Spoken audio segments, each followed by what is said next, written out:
নমস্কার বন্ধুরা, ঘরোয়া হেসেলে আপনাদের স্বাগত। আপনারা কেমন আছেন? আশা করছি সবাই খুব ভালো আছেন। গরমের দিনে পাতলা মাছের ঝোল খেতে সবারই খুব ভালো লাগে, তাই আজকে আমি একদম সহজ পদ্ধতিতে বাটা মাছের পাতলা ঝোল বানিয়ে দেখাবো আপনাদের। সম্পূর্ণ রেসিপিটি দেখার আগে প্লিজ আমার চ্যানেলটিকে সাবস্ক্রাইব করে দেবেন এবং পাশে থাকা বেল আইকনটিতে ক্লিক করে দেবেন। প্রচুর শেয়ার করবেন আর লাইক অ্যান্ড কমেন্ট করতে কিন্তু একদমই ভুলবেন না। তাহলে চলুন আজকে রেসিপিটি শুরু করা যাক। এখানে আমি কড়াই বসিয়ে দিয়েছি। এবার আমি কড়াইয়ে পরিমাণ মতন তেল দিয়ে নিচ্ছি।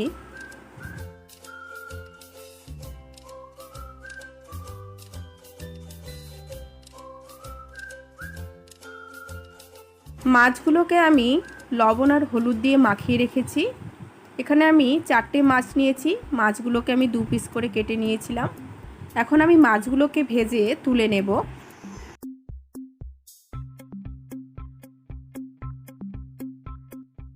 মাছগুলো আমার ভাজা হয়ে গেছে। এবার ওই তেলের মধ্যেই আমি এখানে 5 ফোড়ন দিয়ে দিচ্ছি।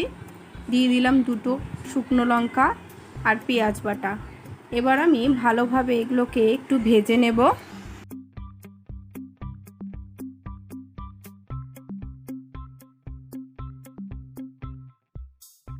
পেঁয়াজগুলোকে অল্প করে ভেজে নিয়েছি। এবার আমি দিয়ে দিচ্ছি কুচনো আদাগুলো আমি গ্রেট করে নিয়েছি।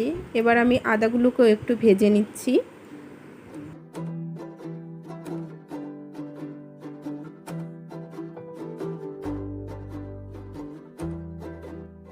পেঁয়াজ আর আদাগুলোকে ভালোভাবে একটু ভেজে নিয়েছি। এবার আমি সবজিগুলো অ্যাড করছি। এখানে আমি সবজির মধ্যে নিয়েছি ডাঁটা, ঝিঙে আর আলু। এগুলো আমি ভালোভাবে মিক্সড করে নিচ্ছি। এবার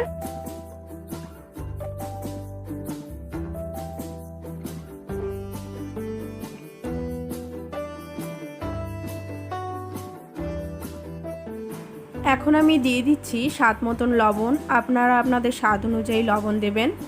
দিয়ে দিলাম হলুদ গুঁড়ো। এখানে আমি 1 চামচের মতন হলুদ দিয়েছি।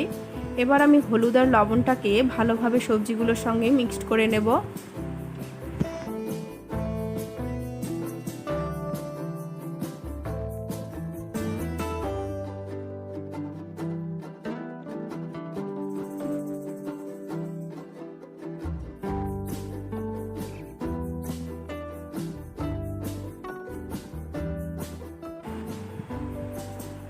এখন আমি সবজিগুলোকে সেদ্ধ করার জন্য সামান্য জল দিয়ে নিচ্ছি। জল দিয়ে ভালোভাবে আবারও একটু মিক্সড করে নিচ্ছি।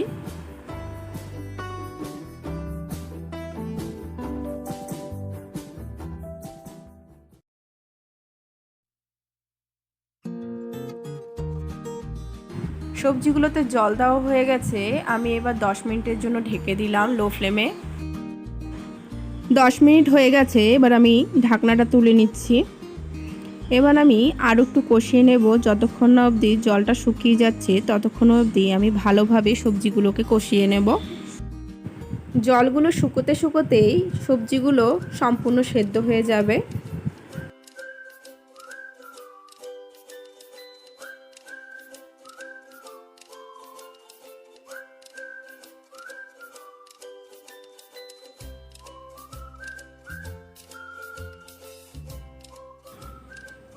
এখন আমি 1 চামচের মতো জিরে গুঁড়ো দিয়ে দিচ্ছি। এখানে আমি ভাজা জিরে ইউজ করছি, আপনারা বেটেও দিতে পারেন। এবার আমি সামান্য চিনি দিয়ে দিচ্ছি। এখন আমি ভালোভাবে মশলাগুলোকে মিক্সড করে নেব। পাতলা মাছের ঝোল বানাতে বেশি কিছু লাগে না, শুধু জিরে বাটা আদা বাটা দিলেই হয়। সবজিগুলো মোটামুটি কষিয়ে নিয়েছি। এবার আমি পরিমাণ মতন জল দিয়ে নিচ্ছি। জল দেওয়ার পর আমি ভালোভাবে নেড়ে নিচ্ছি।